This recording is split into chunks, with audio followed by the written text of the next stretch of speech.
Equação geral da reta. Vamos então para a primeira equação e a mais simples de montar de uma reta. Sempre que você puder montar a equação geral primeiro, antes das outras, antes de tentar alguma outra, vai para a equação geral. Ela é a que eu considero assim a mais simples.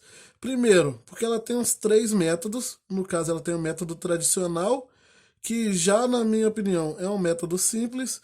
Ela tem um método e tem alguns macetes, tem uns dois macetes que eu vou falar para vocês para facilitar ainda mais montar essa reta, essa equação, que é uma forma muito mais simples de se montar do que nós aprendemos lá quando estamos estudando funções afins, onde temos que trabalhar com sistemas, é, normalmente para montar a equação reduzida.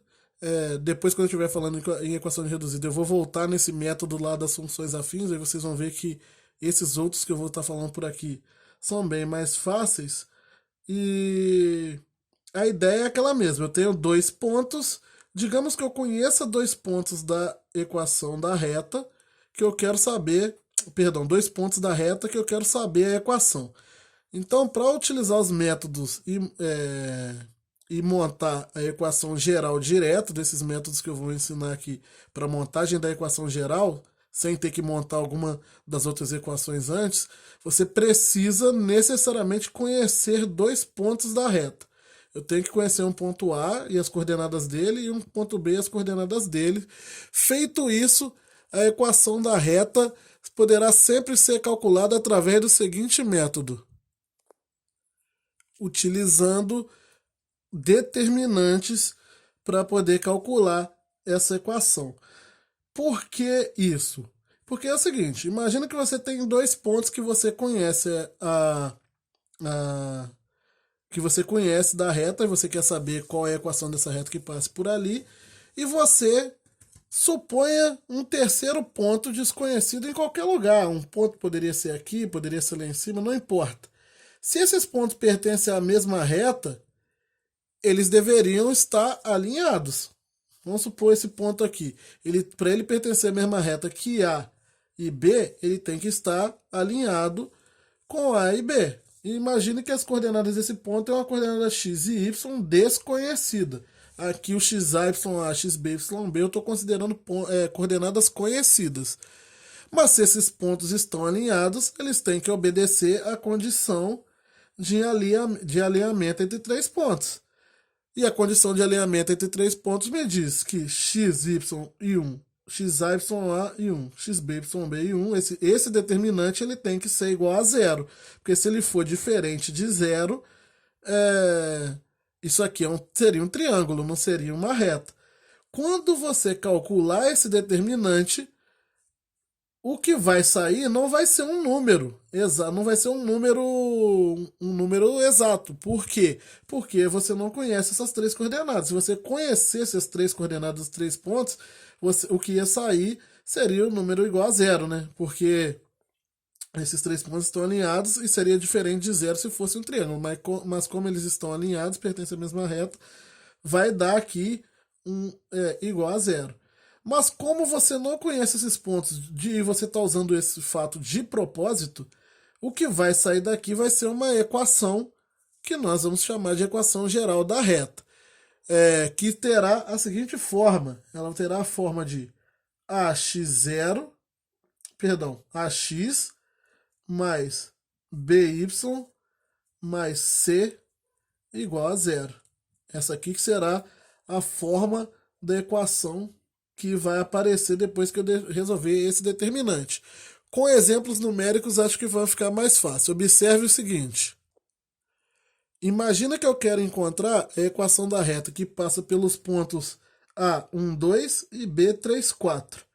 Como eu faria para encontrar essa equação geral dessa reta utilizando essa teoria que eu acabei de falar?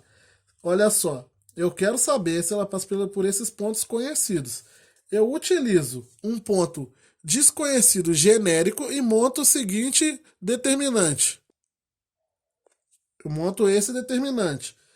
Lembrando que para resolver esse determinante eu não fiz a outro tracinho aqui do outro lado porque para resolver esse determinante pelo método tradicional, eu tenho que fazer o quê? Repetir as primeiras duas colunas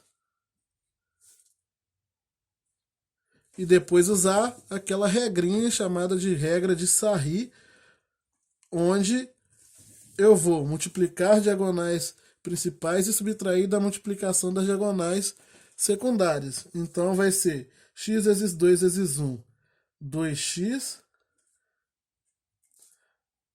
mais y vezes 1 vezes 3, 3y, mais 1 vezes 1 vezes 4, que é 4, menos 3 vezes 2 vezes 1 dá 6, 4 vezes 1 vezes x dá 4x, 1 vezes 1 vezes y dá y. E isso daqui é igual a zero. Então, o que acontece? Quando eu resolvo agora essa subtração eu resolvo essa subtração aqui, elimino esses parênteses, eu fico com 2x mais 3y mais 4. Agora eu tenho que trocar o sinal de todo mundo, né?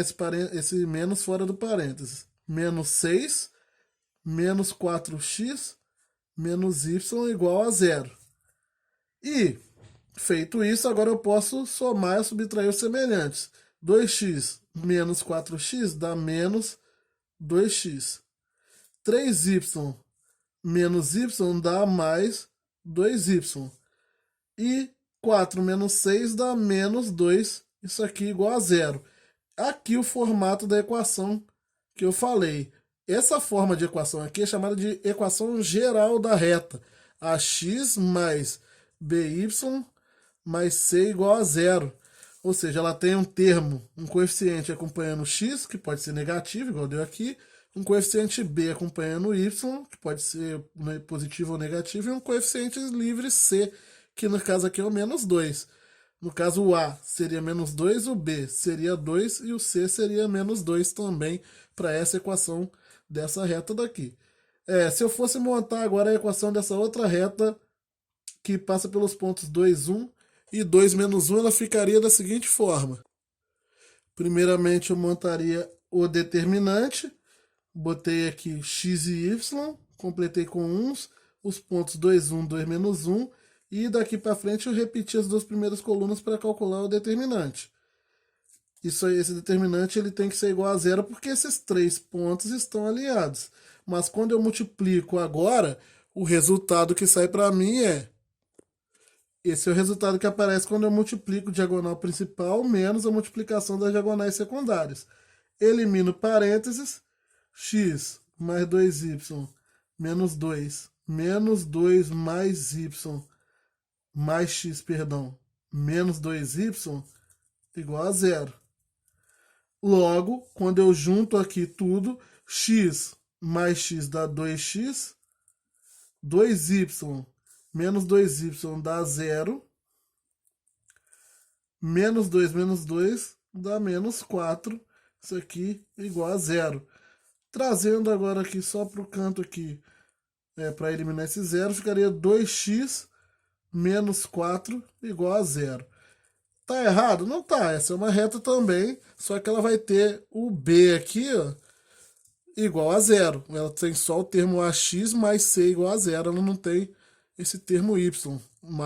Para falar a verdade, mais para frente, quando estivermos trabalhando, relacionando essas retas com os gráficos, por enquanto vamos só trabalhar com a montagem da equação, depois vamos relacionar com os gráficos. Nós vamos ver que isso aqui é aquela reta que possui, é a reta da função constante, né?